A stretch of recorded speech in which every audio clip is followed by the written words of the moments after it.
Jenny Halasz, Carolyn Lyden, and Eli Schwartz. Thank you all for being here. Before we get started, let's go ahead and go through a quick round of introductions. Carolyn, can we start with you? Yeah, totally. So my name is Carolyn Lyden. It's okay. Everyone always sneaks in an extra letter. That's fine. I have been in SEO for 12 years now. And I started as a writer, so I come from that content side of it. But I worked mostly with tech companies. I started my own business in 2018 and have been focusing on tech companies and also small businesses. But my real passion is, I do SEO, I've done it my whole life, but my real passion is actually helping people negotiate their salaries. I started a newsletter called Salary Negotiation Pro just to help people have the confidence to ask for what they're worth and realize that they should be negotiating their salaries in a new job and an existing job. And if they are freelance or have their own businesses, negotiating in their contracts as well. So excited to chat about money with everyone today. Money, money, money. Awesome. Yeah, make it rain. Thank you. Thank you. Jenny. Dollar bills, y'all. So, hey, everybody. I'm Jenny Halasz. I have been an SEO since before Google was a thing. 22 years now. And in that time, I've worked for, I started my career in-house, then I went and worked for agencies. Then I was an independent consultant for the last 11 years. And in February, I took a job as the in-house SEO manager at LL Flooring, which some of you may know better as Lumber Liquidators. So I'm very excited to talk to y'all today. Jenny, what is the slogan for Lumber Liquidators? There's a famous ad, right? I'm not sure I can answer that. We are now LL Flooring. We are the leading provider of hard surface flooring. Gotcha. Emily, what about you? Hello, everyone. My name is Emily, and I also got my start in SEO like Carolyn in the content space. And I've been doing SEO for about 10 years on the local SEO on page and like enterprise side of things, but both agency and in-house. And this conversation is particularly relevant to me because in past roles, I spent a lot of time hiring for entry-level SEO positions. So being on that side of the interview, and then also as a potential employee in the past 6 months or so, I've done 2 pretty aggressive job searches where I've been through, I think, between like 60 and 80 interviews. So I have some pretty recent anecdotal data on what the SEO job market is like. Juicy. I like it. Eli, welcome. Great to be here. I actually went to a Raleigh SEO meetup in 2019 before the world broke. So I feel like this is a homecoming. A little bit smaller here and a little bit hotter because I'm home. But great to have you back. We're stuck inside this computer together. All the internet tubes keeping us warm. So we've all been stuck in computers for way too long. Yeah. So I spent a lot of my career as an in-house SEO. I've been doing SEO for about 16 years. And about 3 years ago, before the pandemic, I realized that what I was doing as in-house would be very beneficial for other companies because I was doing some side consulting. And I have sort of productized a way of building SEO with larger companies, how they can understand SEO, how they can structure and go after growth from this channel from a product standpoint. I wrote a book called Product-Led SEO, which really covers that. And I'm very passionate about SEOs making as much money as possible. I'd say like almost every company I've ever seen, SEO is a huge driver of revenue, but no one knows that. No one cares. So like, I'm excited for this conversation today of like how people can better their careers, make more money, quit their jobs and do the great resignation and freelance. And I know we have like a ton of great questions. Like, I think what we do is very, very valuable. And like, I've seen it in my own career. And I've seen it from the exposure I've gotten from the teams I've built and like from the conversations I have with companies that I do and don't end up consulting for. So I think there's a huge pie, which we are not dipping our hands into enough. And I want us all to do that. Awesome. I love it. Cool. So I guess to get us started here, I think, maybe we should set the baseline for, what does someone who has no idea what to do as far as SEO career, what does it look like entry level? I'm just trying to get started. Let's talk about inroads to the industry, or, initial, what's a good way to get a start? What's a good way to evaluate initial opportunities? Everything in that realm. Network. So many of the jobs in our field are filled by friends and friends of friends. It's all about getting to know people and developing that network for yourself. And there are really great ways to do that. There's a very active SEO presence on Twitter. There are Facebook groups, a number of public SEO Facebook groups you can join, and then those will lead into the private ones as well. Come to things like the Raleigh SEO meetup and other meetups in your area, and just get to know people. If you're a woman in tech, there are some really great groups as well, Women in Tech SEO and Sisters in SEO, that do a great job of passing around opportunities as well.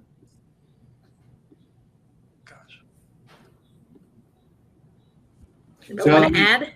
I'll jump in on that. I'd say, I know that we had this question that someone was asking and wanted to know more about. It really depends why you want to get into SEO. So if you want to get into SEO because this is something you're passionate about and curious about, the first thing you really have to do is demonstrate more expertise than the person that's hiring you, whether that's a company or whether that is a potential client. And there's a lot of information out there. There's books to read. There's Search Engine Land and Search Engine Journal. There's SEO Twitter, there's meetups, and really learn about SEO. You may not come in as the SEO expert at any company or at any company that you're consulting for, or whatever you're doing, but you'll know more than the person hiring you. And that's where you can start building that foundation. So I wouldn't sell yourself as an expert, just sell yourself as someone that has spent a little time understanding keywords and writing blog posts. A big thing you can do is build your own site and try to see how SEO works. And if this is something that you're passionate about and that you really like and you have a knack for, you can build upon that foundation. But if it's just a job, I think everyone should be happy in the job they do. So, try it. If you don't love it, there's thousands and thousands of potential careers. So whoever's asking this question, there's a reason you're curious about it. So unleash your curiosity and start learning. Awesome. I think another, just to add on to that as well, and this is partially from my own personal experience, because I didn't know SEO existed my first day on the job as a content writer, and it was an SEO job. I was writing content with the intention of having it rank, right? So I think being able to, if you have one skill that is adjacent to digital marketing in some way, moving into an entry-level role that will let you leverage that and be around other people who are doing SEO is another good way to learn, especially because a lot of companies, in my experience, especially in startup environments, are extremely flexible in helping people find the right seat on the bus for them in that company. So if you can find a team that's willing, that you can, learn from and bring whatever skill it has that you currently have to the table, that can be another way to kind of get your foot in the door, and also just sample it to see if it is something that you actually enjoy doing long term. I agree with that. I've seen a lot of posts in just general marketing Facebook groups of people who are saying, I'm in PR, but I'm really interested in learning more about SEO, or I'm a writer, but I know SEO matters, or I am a developer and I want to learn more on the SEO side of things. And so I think that's great advice from Emily too, to dip your toes in a way that's adjacent to what you're doing now, if that's something you're interested in learning. And to Jenny's point, the communities that I've experienced, at least, the communities are always really willing to help people. I've posted on Twitter before, this is an issue I'm having. I don't know what's going on with this website or with my GMB or, Google Business Profile now. And people will offer suggestions or point me in the right direction. So being open to learning from the community is also really helpful, I've found. Absolutely. For the skills that make an SEO effective, so you're this person, you're thinking about working in SEO, what are the baseline skills that maybe you evaluate for when hiring, or that you think make you particularly effective in your day-to-day job? What does that look like? I think we've all been on both sides of that spectrum, trying to find certain skills and then self-evaluating why am I somewhat decent at this sometimes?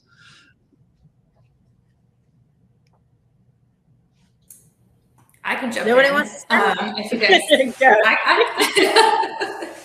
no, Jenny, you go ahead. You go ahead first. I'll jump in after. No, please, Emily. I started last one. You go.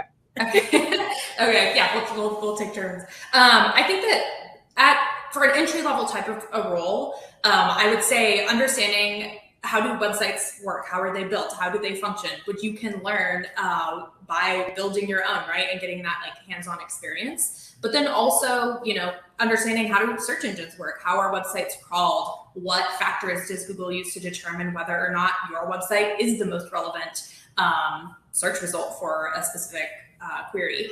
Those are the hard skills, right? And that, in my personal opinion, is the easiest part. But that's going to be your foundation for something that's entry level. Something like, mid-level to more advanced or a senior level role is also the ability to take those hard skills and translate them, one, into larger strategies and then educate other people on them. SEO doesn't work in a vacuum. So being able to take all of that knowledge that you have about what makes your website the most relevant search result and what you're doing on the site to optimize it, and get buy-in from your boss, get buy-in from the C-suite, get buy-in from your clients, and all of that is like half of the job.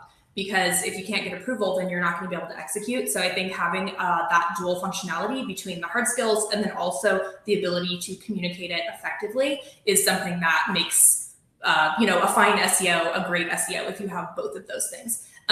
So focusing on the technical piece, like that's tons of fun, but then also keeping in mind that you're going to need to have a certain ability to communicate and educate others on what you do. That's awesome. One of the things I love about SEO is there's so many little niches you could fall into, right? You could be the person who is responsible for communicating that, getting the buy-in, working with the teams, be the liaison between SEO and marketing.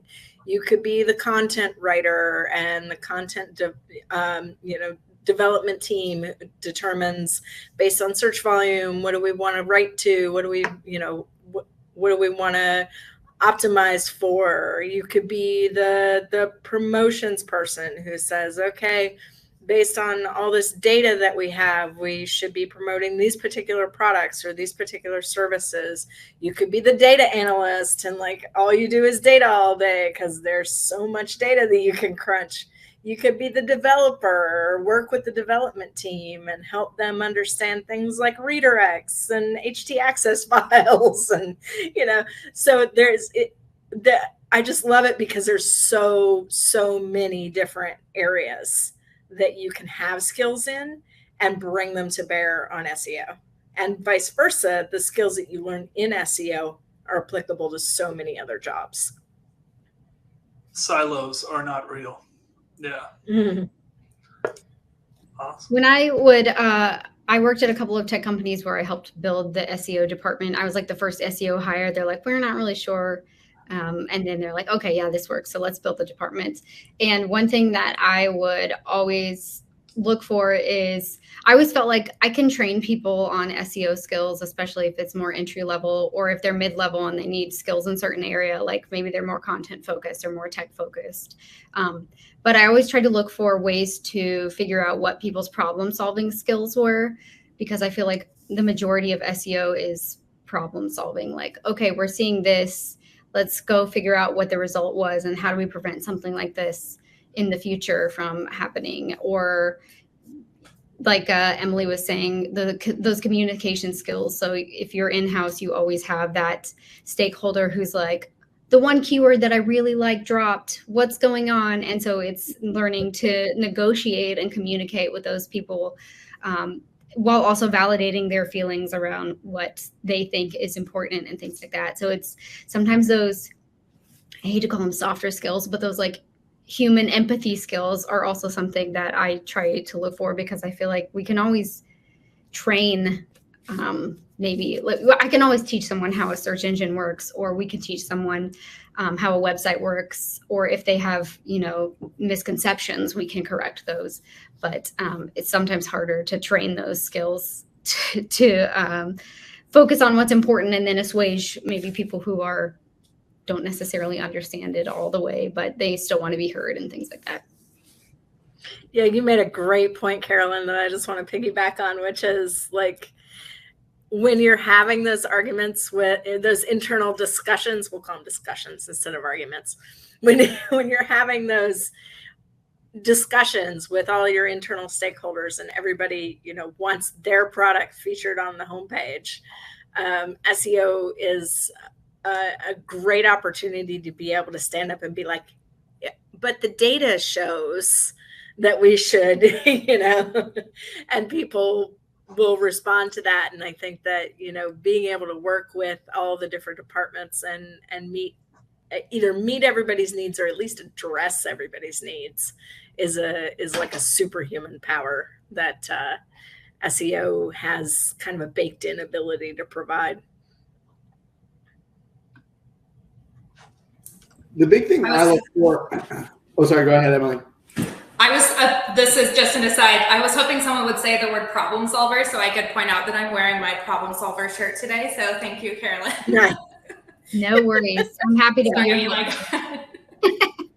The big thing I look for is I love curiosity, because there's no playbook for SEO. There's, the best practices are just kind of best practices. So real SEO success comes from figuring out problems and solving puzzles. And if you're not curious and you're just looking for a prescriptive way of doing search, then you should do paid marketing, because there's a prescriptive way of doing that. But SEO is around sorry for any paid marketers, but the SEO is really around identifying problems and cracking the code and developing your own personal playbook. And if you're not curious, then you're not going to find those problems and you're not going to puzzle on an answer. And again, there is no right answer. It comes up with you developing something and seeing what works. So I always test for curiosity and, give sort of the creative kind of questions to see if they come up with something out of the box.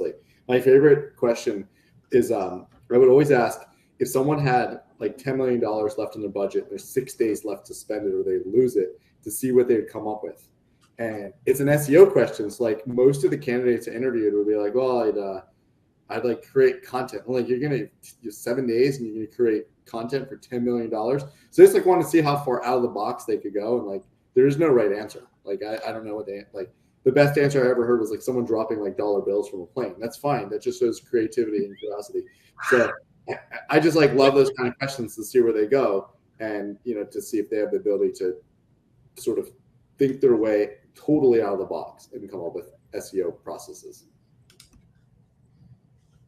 I love to ask questions if they tell, I'll find out what their hobby is, and whatever their hobby is, I'll be like, so if you could completely redesign the record player, how would you do it? Just because I want to hear how they think. I'd like to lead us into a negative direction. Terrible attributes for an SEO. Let's just say, someone you've interviewed, maybe what are negatives? Are you interested in learning things on your own? If the answer is no, I prefer to have instructions. Probably maybe SEO is not a great fit for you.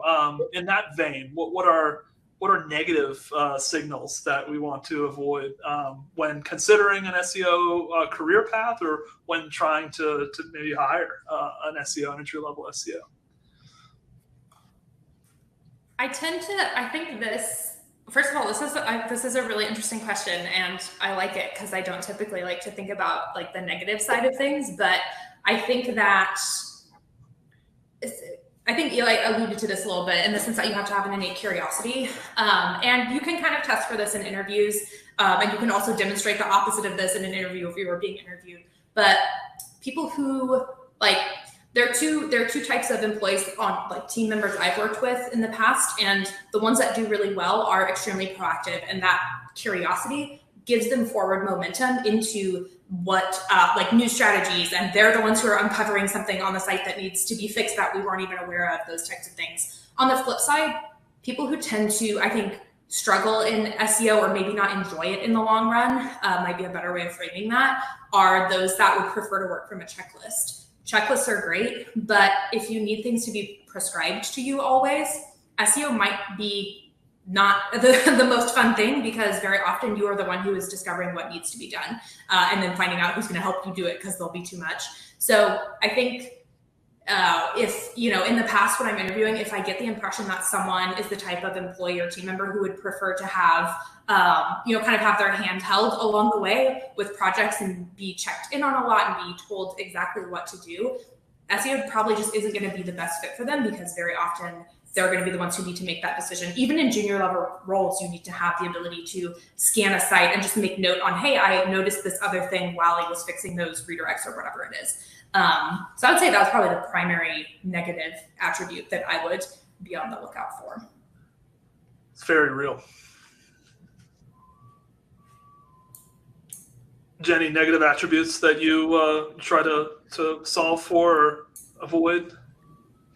I mean, I think the biggest one for me is somebody who's very like, what are my job tasks focused, who's kind of afraid to push into other areas of the organization, because I think that there's so much that SEO can help with. Everything from, like, I was in a meeting the other day and they were talking about getting all the YouTube videos, getting the titles and descriptions for all the YouTube videos, and they were going to do it manually. I was like, oh gosh, I can write an XPath and Screaming Frog and have this for you in the next 10 minutes. Like, things like that. I want to see somebody who's going to be that person who's going to volunteer to solve problems for other teams and to make themselves indispensable and be able to build that respect within the organization for SEO as a service. So anybody who's really, really focused on, like, these are the things that I do, whether it's like a checklist or it's like job description, that's not going to be a good fit for any role that I'm hiring. The amount of trust that you can build by just like, well, what is that? Oh, well, actually, and then, oh, really? Oh, what? Mm-hmm. Yeah, here's how I figured out the answer to this, because I do this all day. Oh, wow. Oh, yeah. It's that's an incredible. Yeah. Very good. So kind of still in the topic of, like, getting started, early motions into an SEO career, qualifications and certificates, programs, how general feelings on that, positive, negative, go from there. I feel like I don't care. Yeah. I don't, I feel like since there might be courses in SEO now. I know that Amalia Fowler, for example, teaches marketing. She lives in Canada though, but she talks about teaching SEO and PPC in her classes. So it may be different from when I was in college, but there is no, like, set course about the basics. And so I feel like lots of people come self-taught. Lots of people I know who are really successful in SEO don't even have college degrees. So I don't think there's any, like, set certification. It's just sort of like the basic, almost personality traits that we've been touching on, like this sense of curiosity and wanting to solve problems and that sort of thing, more than any set certification. And the foundations are the same, but the minutia changes so frequently that I don't know that I would choose any one certification over another for that reason. Gotcha. That brings up an interesting point. I was having this kind of discussion. We'll call it a discussion instead of a session with some of the other women in the Women in Tech SEO group. And the conversation was around tests to be an SEO, or tests that companies might give if you're trying to either come to work for them, or agencies that ask you to create campaigns as part of the hiring process. Like, I have my own opinions about that, but I'd like to hear what y'all think. Don't do work for free. That's my opinion on that. whether you sign a contract or work like as a freelance for that interview process, I would never advocate for people to do work for free. And on the hiring side, I feel like lots of great SEOs get hired without having to do these weird tests. And it seems like the people who are implementing the tests are often those who don't necessarily know, like they don't necessarily know how SEO works. So they're just like, here's a checklist test to prove that, you did the LinkedIn skills requirement thing. So SEO. So now we can hire you. So it just feels like a box they have to check because they don't necessarily know how it works. That's my opinion. I'm very strongly against those.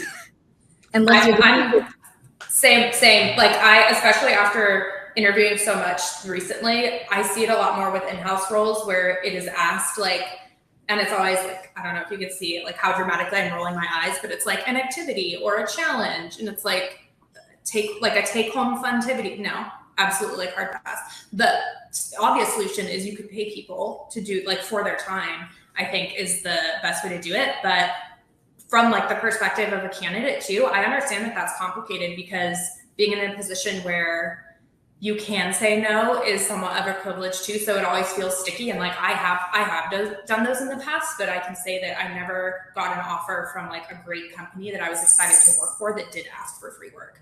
But from the hiring side, like you can always pay people for their time, or at the very least have like, if you're giving people some kind of like task to do, either pay them or make sure that you're getting their feedback on like a site that isn't theirs, so that work can never be used, if that makes sense.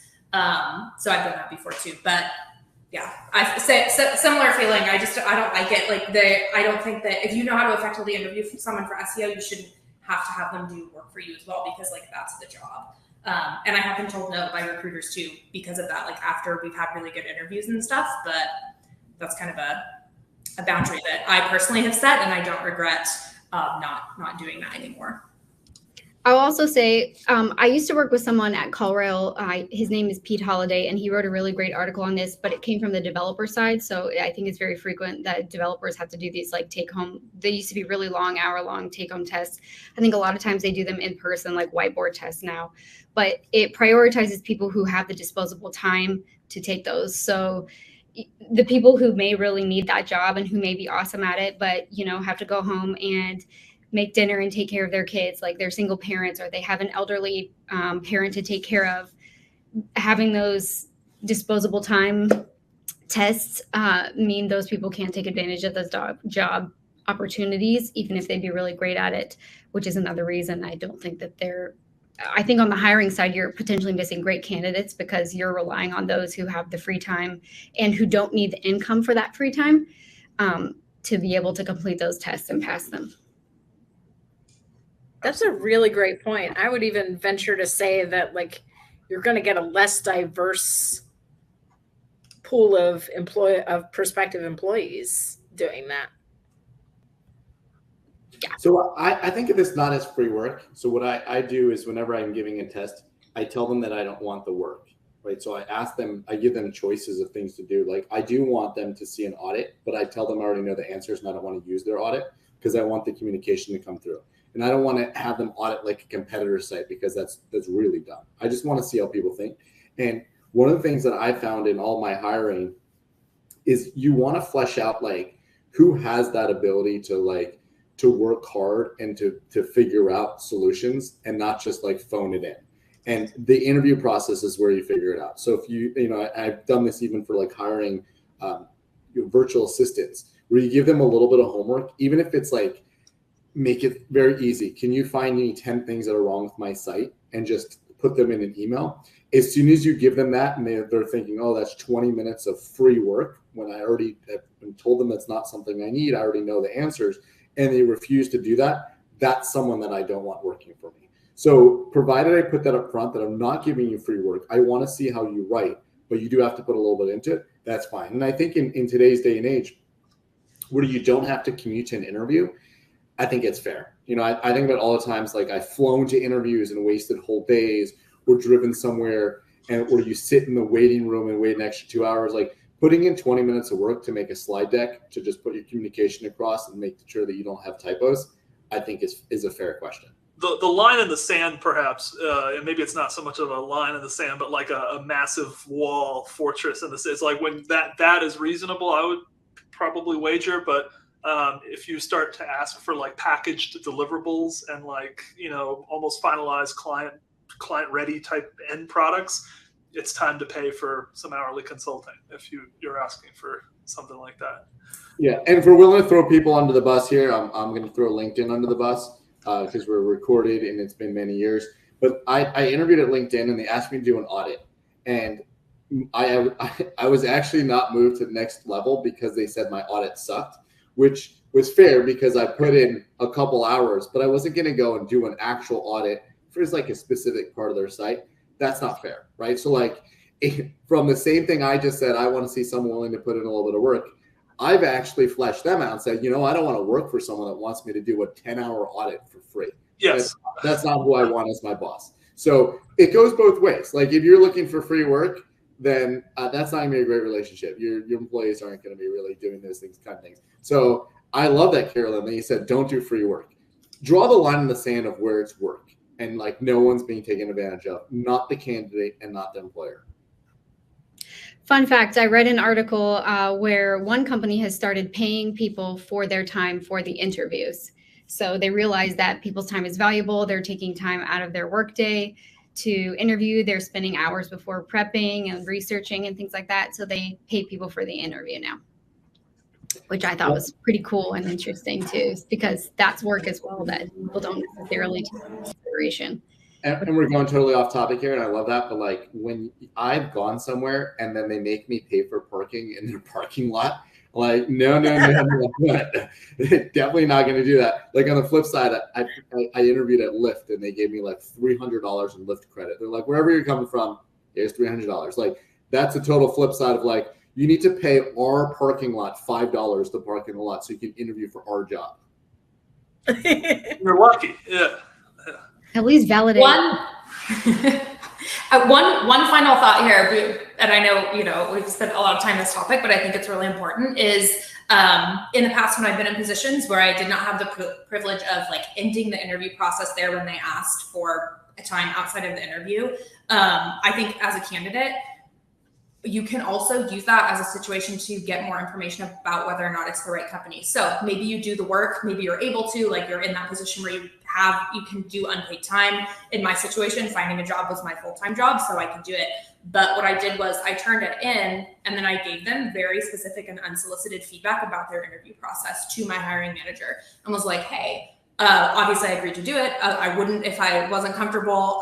Here's what you should do next time, because this was not in the best interest of the 6 people who you got 2 to 3 hours of work from. You know, 1 being it's free work, 2 being it's now an environment where I am motivated to work harder than everyone else and like not tell you and give you this 2-hour audit and all this kind of stuff, and like gave them really direct feedback. And then you can gauge from the employer whether or not they are open to that. And if it's a positive interaction, like that might be okay. Like maybe they just didn't know any better. And I've had companies who update their hiring practices because I did that. And then I've had ones who didn't hire me because they didn't like that conversation, and that's okay, because I wouldn't want to work for them. But you can be advantageous if you do end up in that situation and aren't privileged enough to say like no, and are privileged enough to have the time to do it. So another suggestion I saw from somebody, and I apologize, I don't remember who it was, so I can't give credit, but was if you're asked to do like a free audit, I thought this is a brilliant idea to say, well, how about if I audit your favorite charity? Pushback, like, not client work. Yeah. Yeah, like I'm not going to do free work for you, but how about if I do charitable work? I'll audit your favorite charity, and then if you want to, you can send it to them. Nice. So let's just assume we're still talking to the person who's early in their career. They're trying to get started. Agency versus in-house. And then the follow-up to that, I guess we can make this a 2-parter. Reporting to somebody with deep subject matter expertise in SEO versus the SEO aware but not subject matter expert marketing manager. Maybe if everyone, share how did you start and thoughts on both of those pieces.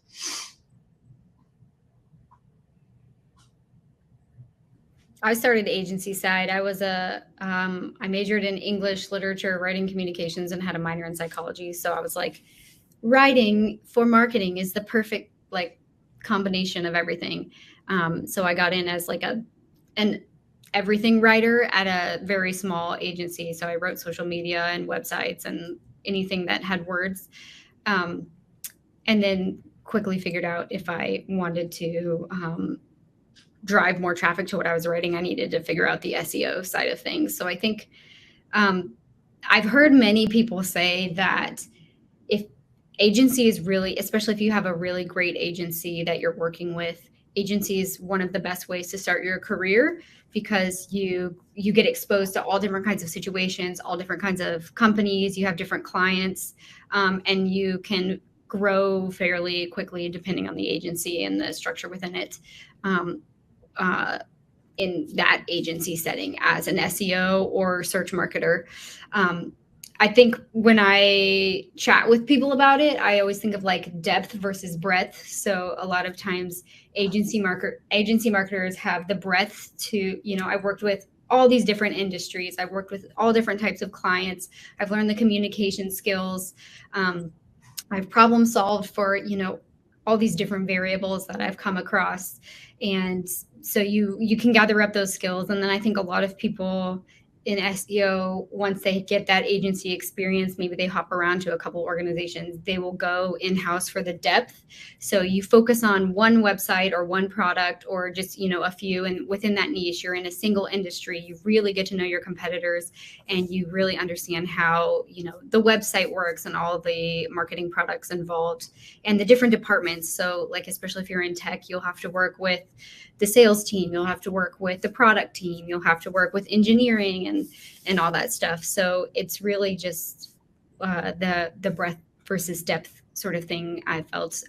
I know people who have started in-house and they have caught up to the same speed, but I think based on the small sample size of people I've talked to, the majority of people I've spoken with start agency side and then either go in-house or start their own businesses. 100%. I mean, I've done it all, right? I did in-house, I did agency, I did consultant, and now I'm back in-house. And it's funny because if you'd asked me a year ago or 2 years ago if I'd ever work in-house again, I would have said absolutely not. But the reason I made that decision was because I have an amazing team to work with.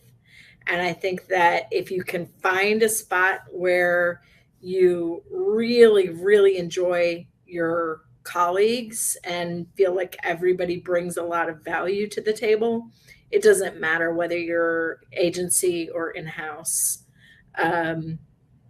Or consulting if you have a great, team of support people that you work with.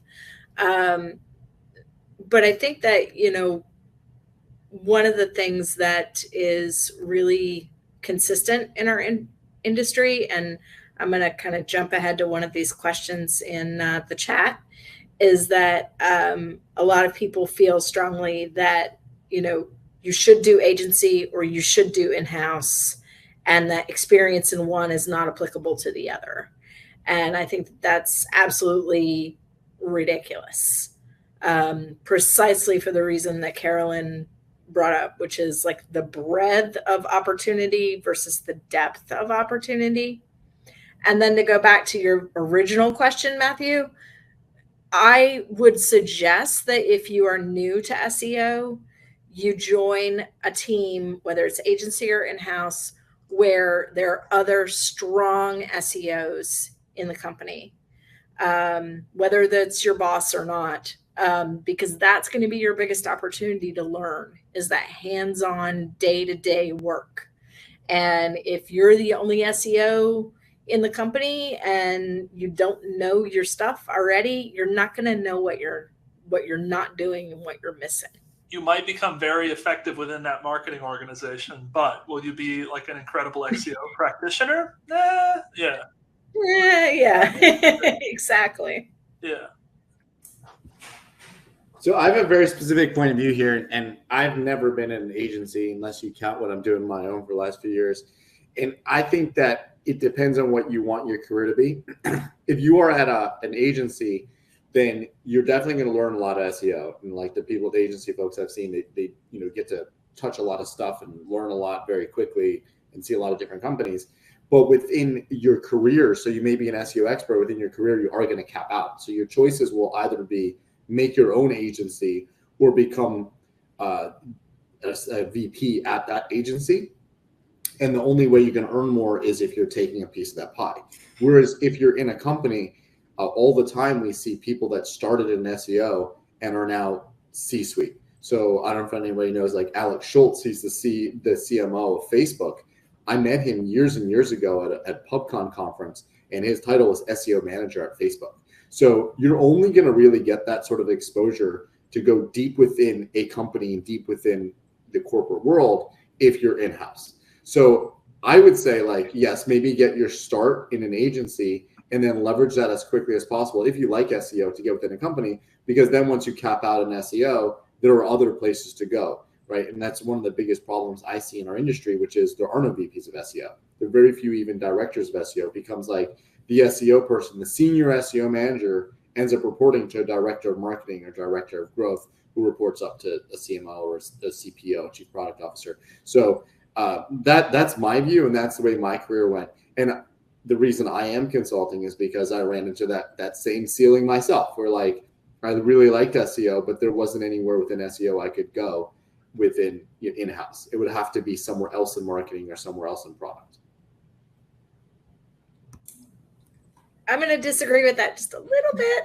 I'm not disagreeing with the idea of it for sure, but I am going to point out that not everybody wants to be C-suite, So like, if you really just like doing SEO and you want to continue doing SEO, then you can do that.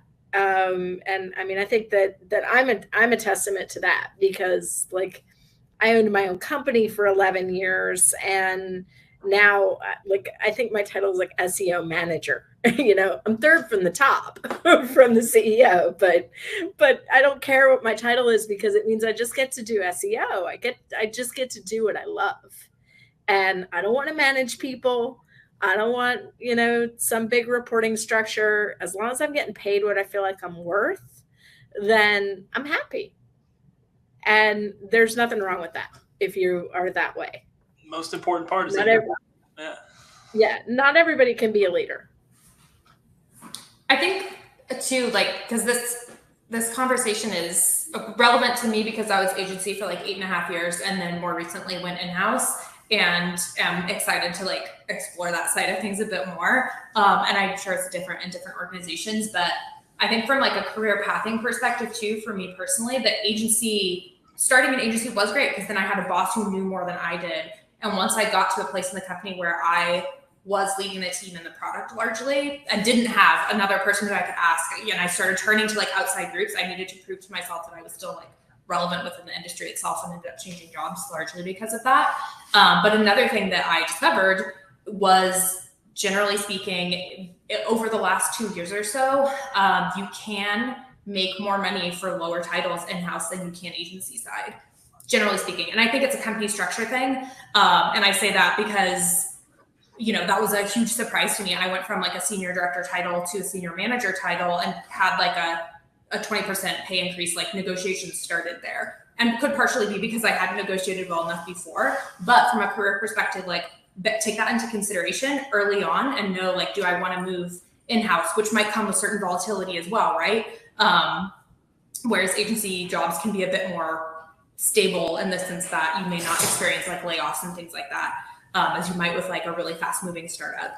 But you can get, for like an SEO manager, senior SEO manager role, that can be something where you can get paid substantially more, in my experience, doing in-house. So if that's your objective and your goal is like, I want to be like making relatively good money long term, and just like doing the actual nitty gritty and like getting my hands dirty in the work, in-house is a great thing to aim for, even if it feels like a step down from like a title perspective. And if a recruiter tells you that your agency experience is not valid, then they are not the company you want to work for, because SEO is SEO. Like, none of the companies that I've talked to over the past 6 months and 2 years, I have changed jobs 3 times over COVID. None of them have ever turned me down because of agency experience. And as they, and they shouldn't, right? Like that didn't enter the conversation, because SEO is going to be SEO regardless of where you are. I have been turned down because I didn't have e-com experience or didn't have experience in the right verticals and industries. And that might be more relevant, but that probably comes from a fundamental lack of understanding. And I would maybe graciously try to help them understand and be like, hey, on agency side, one of the things that I've realized is I want to spend more, even if I only have 5 clients, that's 20% of my time. I want 100% of my time. And there's so much that I'm not able to do for my clients now that I could do for you. So, maybe helping them understand that could be one response. And maybe they just don't understand, which in the long run, will they value your work as an SEO if they don't think the agency will translate? But yeah. And I would just say that recruiter's probably not very plugged into what's going on right now, because as a result of the Great Resignation and so many people deciding to go work for themselves, SEOs are in really high demand right now. I mean, you ought to be able to pick where you want to work and pick your salary within reason, because they need us. Without a doubt. Yeah. So really high demand. Why is SEO in such high demand right now? What are the factors? Obviously COVID is one, but everyone's personal point of view on that. What is the sort of, over time, this is built up to this point now where, if you have some enterprise experience or some significant agency side experience and you SEO over a certain time of year, you have the pick of the litter right now as far as career opportunities are concerned. What are all those dynamics at play?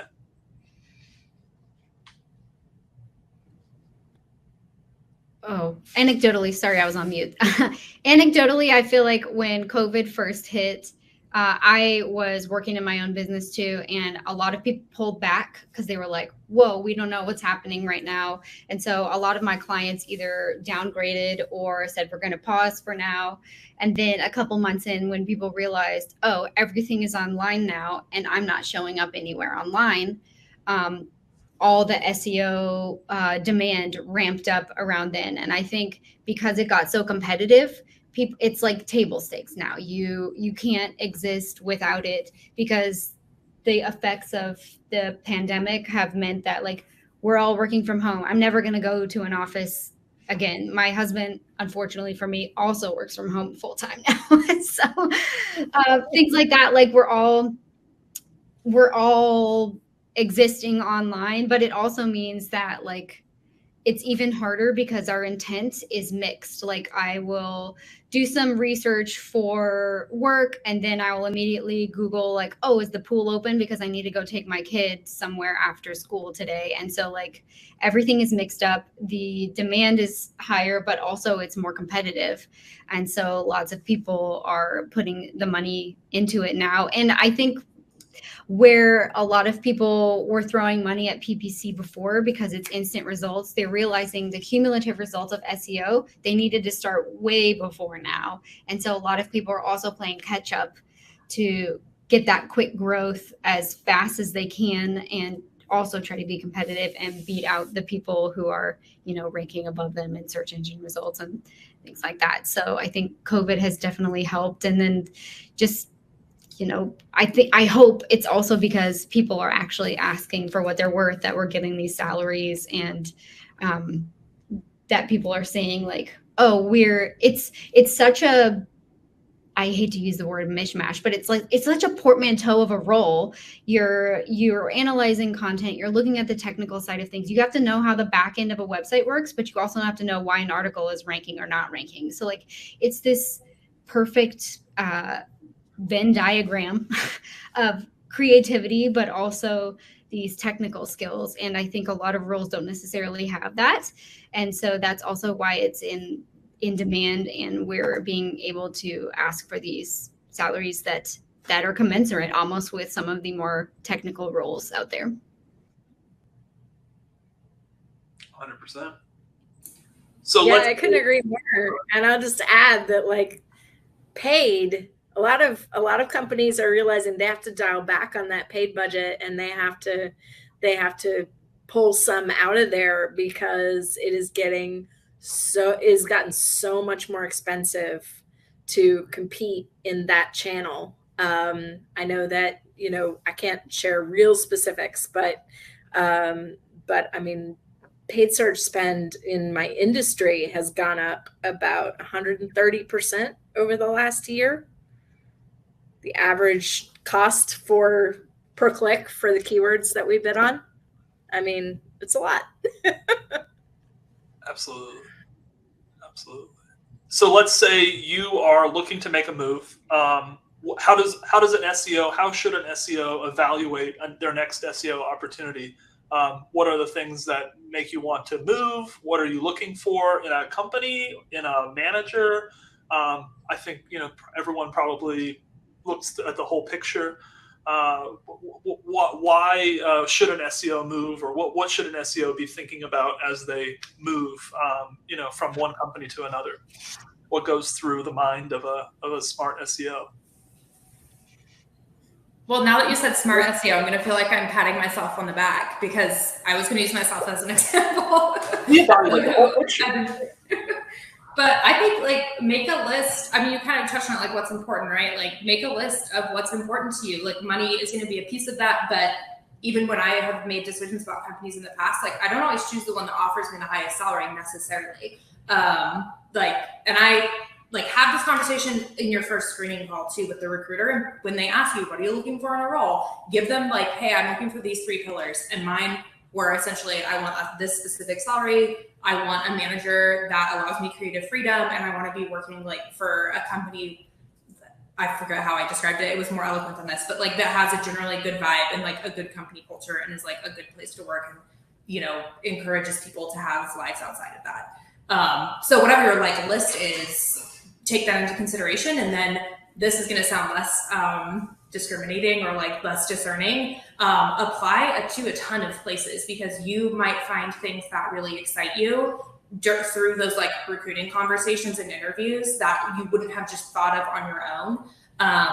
And also, all of that's just practice, right? Like, interview as much as possible so that when that company that is really exciting comes along, like, you're comfortable, you're relaxed, all that good stuff. But yeah, I think just, like, prioritize it, and as much as possible, don't compromise if you can, and know what you can compromise. Like, is it worth taking a pay cut from your ideal salary just to see, or is it worth, I don't know, negotiating, like, more or less time off or whatever it might be that they could be flexible on to make sure that you end up in a place that's going to make you happy. Because for me, that was my actual criteria, is, like, I want to be at a company that makes me happy, because I've had, like, such a mixed bag of experiences in the past. So yeah, and try everything out. Like, it doesn't hurt anything to at least talk to people and just see, like, what's the most exciting thing.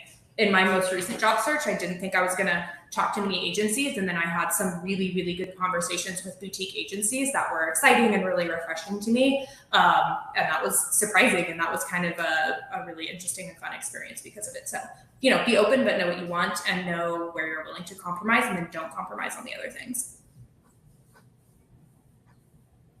I mean, I didn't go through, like, a typical job search, because I actually just started working for one of my clients full time, which is just, it's a wonderful situation. And I couldn't be happier with the way it's turned out. But for me, the biggest thing was the opportunity gave me was going to build additional skills for me, additional opportunity to grow as a marketer, as somewhat as an SEO, but mostly, as a marketer, as it's e-commerce. So I've been really fascinated with e-commerce lately. My role has a user experience component to it.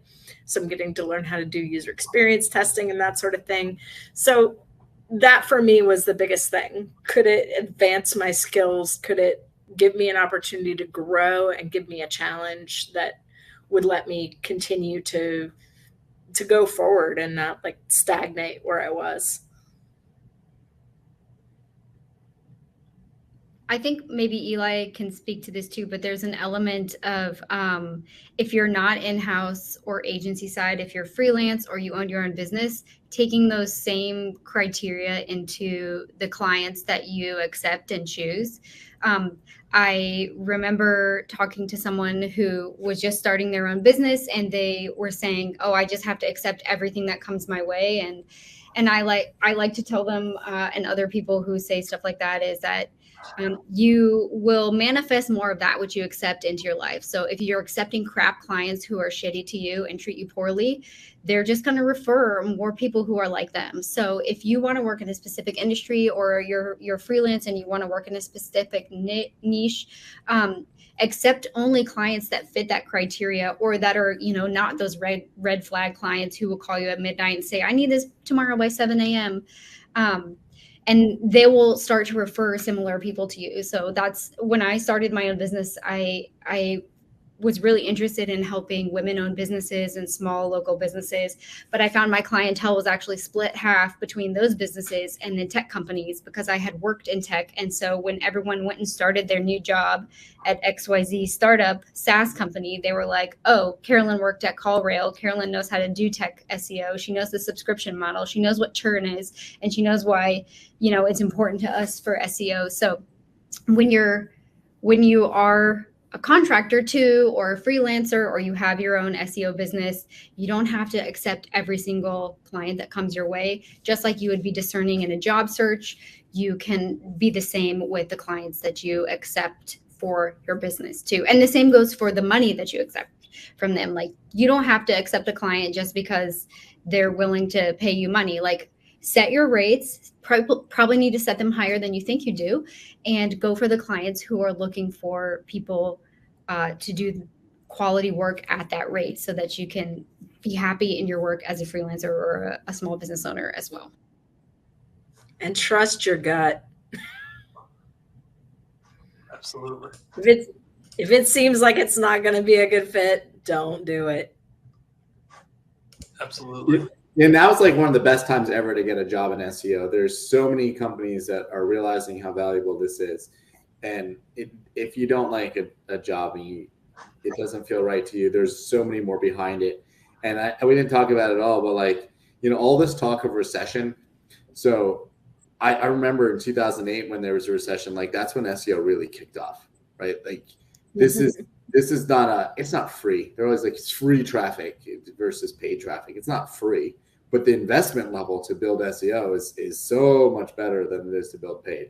So the same way, like at the beginning of COVID, I think most of us were consulting at the beginning of COVID, and everyone was like scared shitless what was going to happen. What ended up happening is everyone loved SEO. So if there's a recession, hopefully the same thing happens, that this becomes this like easier channel to chase, and you'll hire consultants, you'll hire agencies, but you're not going to spend a ton of money on paid advertising. That's where you're going to reduce budgets. So if you're looking for a job, there will be lots of jobs. Maybe, find one, right? The music's going to stop, musical chairs, like sit somewhere, figure out where you're going to be. But I don't think a recession is necessarily that scary for our industry. It should be scary for, the companies out there, because they might suffer, but the ones that are going to thrive in a lower paced economy are definitely going to need SEO. Very good points, Eli. So final topic, and then we'll head into Q&A, and then we'll wrap it up this evening. But negotiation, salary negotiation. I think this is something everyone has been through. Tips, tricks, do's and don'ts. As far as salary negotiation goes, what does the world need to know? What do smart SEOs need to know? That's our catchphrase of the evening. I feel like others are probably going to be way more qualified to speak on this, so I'll give my 2 quick and very practical tips about how to talk about salary on screening calls, because I wasn't aware of this, but I guess in the past it was abnormal to have salary enter the conversation within like the first 5 minutes of screening calls. And what I've experienced over the past few years is that every single screening call asks you your salary, and they, more often than not, and I've like stepped in it a couple times with companies by thinking I could negotiate later. Generally speaking, they've been pretty honest about what the top of their actual range is, because recruiters don't want to waste their time because they're so busy. So when you name your base price, one, do not be afraid to give like what your ideal salary is, maybe even a bit higher, because I've never had someone immediately like be like, no, you're too expensive, and hang up the phone. They'll just tell you the lower salary range, and then you can say like, okay, I want the conversation to continue. I might be able to like do that. That could be possible. But you can also, another tip is very often they will want you to say your expectations before they give theirs. So again, be open and honest and be like, my base is XYZ. Based on what I know about the role, it's going to be around this mark. It might increase by the time I learn more about the responsibilities, but it will not be lower than this number. You can also just do a little bit of research. I tend to not always trust Glassdoor because I've seen it be like really up and like inaccurate for salaries and stuff. But you can also be like, hey, based on my research, whether that be other interviews and just anecdotal data that you've collected yourself, like a role like this is worth XYZ, your requirement. So they understand that you are ready to negotiate based on actual information, opposed to I want this, or this is my current salary and I hope to make the same, or something like that. But yeah, just being ready to have that conversation very early on, because people are going to talk about it immediately, is what my experience has been. Aggressive. So I think I really want to hear what Carolyn has to say on this, because I think that she has a lot to say on this. But from my perspective, some of it is about what level you're interviewing for. So if you're entry level, then definitely have an idea of what your bottom line is. Like, what do you need to live? And if you're interviewing for a job that's going to require you to, take a train every day or pay for parking every day or something like that, factor that into what you need to live and figure out where that bottom is, because too many times I have seen entry-level people take a job, just the highest salary they could find, but that salary may still, not that they could find, but that they felt like they could get. And that salary was still not enough for them to actually meet their living expenses. So make sure you know where your bottom is. And then if you're at a higher level, make sure you know what your worth is. And again, you can kind of back into it by thinking to yourself, okay, what are the things that are most valuable to me about this negotiation? Do I want flexibility to, do I want a flexible schedule? Do I need to be fully remote? Do I have a lot, do I want a lot of vacation? Think about the value of your benefits, whether they're going to pay for your health insurance or not. Like, all of those things are questions that you can ask in that process that will both give you some wiggle room on where that final number ends up, and also help you get to know more about the company, and the company to understand that you're going to be a serious negotiator because you're asking these questions. Absolutely. Agreed. So I will say first, a lot of people, especially if they're entry level, think that, oh, I don't have to negotiate, or it's rude to negotiate, or it's especially like a social or cultural thing. Like, some cultures don't approach the person who like is above them in the social structure, and they feel like they can't negotiate. But at least in America, if you're not negotiating even your entry-level salary, you're setting yourself up to lose millions of dollars over your lifetime, because you're starting out at whatever lower rate. And the majority of companies are trying to get you at the lowest rate that they can get you, because they know that every year that you're there, they're going to have to continue to increase upon that. So for you as an employee, always negotiate. It's expected of you to negotiate. The only time I've heard that it isn't is I once consulted with a guy for salary negotiations, and his company had set pay based on the research that they'd done to make sure that there was pay equity across the board. But the salaries he discussed with me were fair and equitable. So they weren't trying to lowball people. Those types of companies don't allow negotiation because they want to make sure that everyone coming in at a certain role, at a certain experience level, is paid regardless of if you're a male or female, if you're white or not white, and that sort of thing. So they want to make sure that all is fair and equitable. So always negotiate. As Emily was saying, do your research in advance. So pull from a bunch of different sources, and also ask your friends in similar industries. Everybody's uncomfortable about money, but salary transparency is key to ensuring that people are paid fair and that we're paid well, and that everyone is getting paid what they're worth. So talk to people. One thing you could do is, I've heard of people doing this. I've never done it myself, but you can contact the person who is in that role last, if they've left already, and ask them about the role, about the company, and ask them if they feel comfortable discussing what the salary was when they left and when they started, and how the growth was in that organization. I haven't done that personally, but I know some people have. And even if you don't want to talk about salary with that person, it's a good opportunity to at least say, hey, why did you leave? How is working in this role? How is the manager? That sort of thing. As Jenny was saying, everything is negotiable. So if you come up on a hard stop, like Emily was saying, they're like, this is our pay band and this is the very top, you can work to negotiate more to get to that level that you're wanting to get to. So if you want to get paid 120 grand and the company says our top level for this role is 100 grand, you can say, okay, what's worth 20 grand to me that they could cover? Would it be a home office setup? Would it be, if I have to go into the office, would it be a commuter? Are they paying for my commuting and parking? If I'm a client-facing person, will they pay for a wardrobe for me? Like, literally anything is negotiable. You can negotiate childcare, you can negotiate makeup, you can negotiate cars.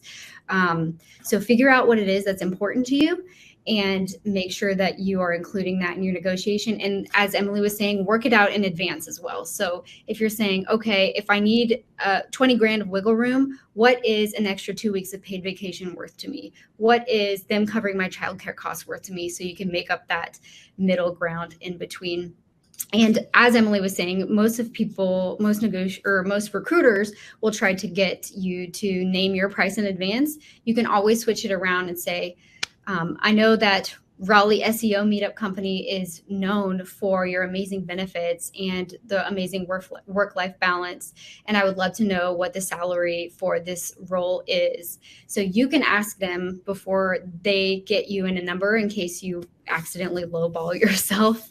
You've done all the research, like Emily said, and then Glassdoor, cuts you down 30 grand or something like that. Usually if I negotiate something and they just say, okay, I say, shit, I just lost a ton of money. Like, you want there to be back and forth in a negotiation. If I just say, I want this amount, and they say, okay, cool, I'm like, oh man, I just left money on the table. And you can do it with clients too, if you're willing to negotiate for them, especially if you're starting out in freelance.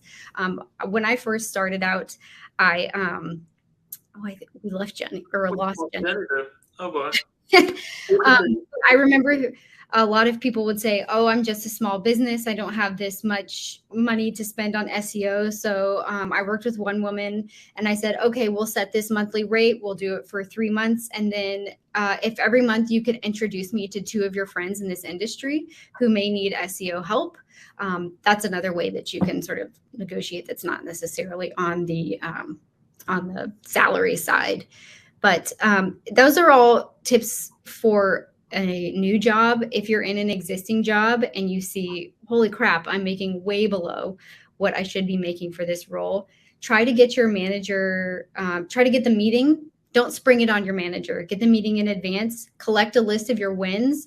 And wins can be hard wins and sort of like these soft wins. So they can be things like, I helped grow the ROI on this campaign by 400%, or they can be things like, everyone in this department loves working with me and I am really contributing to the overall, like, here are all the Slack messages where people say, thanks for sticking up for me and thanks for voicing whatever for me. So it can be both sides of things. But overall, don't be afraid to negotiate. I know this was a long tirade, but it's so important to me that that people get paid what they're worth, because anytime you don't negotiate, you're leaving money on the table, and it can affect your quality of life for years and years and years to come. So negotiate as early as possible and negotiate for as much as possible in that role, and you can build on it from there. Okay. Thank you for coming to my TED Talk.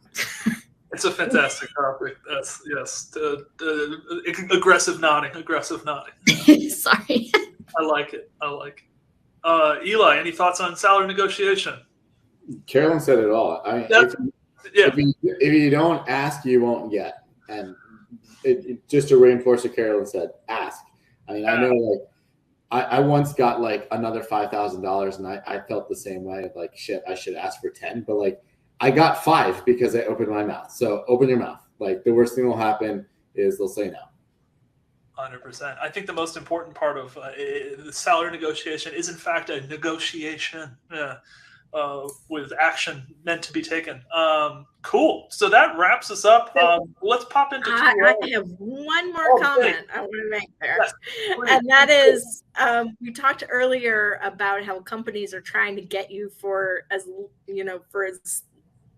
little as possible, right? Seek out companies that don't do that. Seek out companies that really strive to try and pay their people what they're worth, because that creates a better culture within the company, and people are more likely to stick around. You're likely to have less turnover and more consistency in terms of how the company operates, who's there, how the team functions. All of those things are super, super important to a good company and a good culture environment. Absolutely. And I think that the one theme that you're reminding me of, Jenny, is like, there's like, you can view this as a negative, or there's like the glass half full is like, thank you so much for allowing us to like just filter. Thank you for making me aware of how you operate, and I will act accordingly. Thank you. That's a great sort of mindset to take any sort of job search negotiation with. Cool.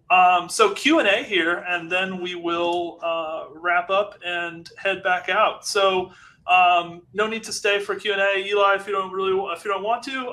But we'll just dig into a few questions here. I know we're all tight for time, and we can maybe just view this as like a fire round of Q&A. And I know we've already kind of touched on these a little bit in the process of talking through everything this evening. But so first, from Dustin.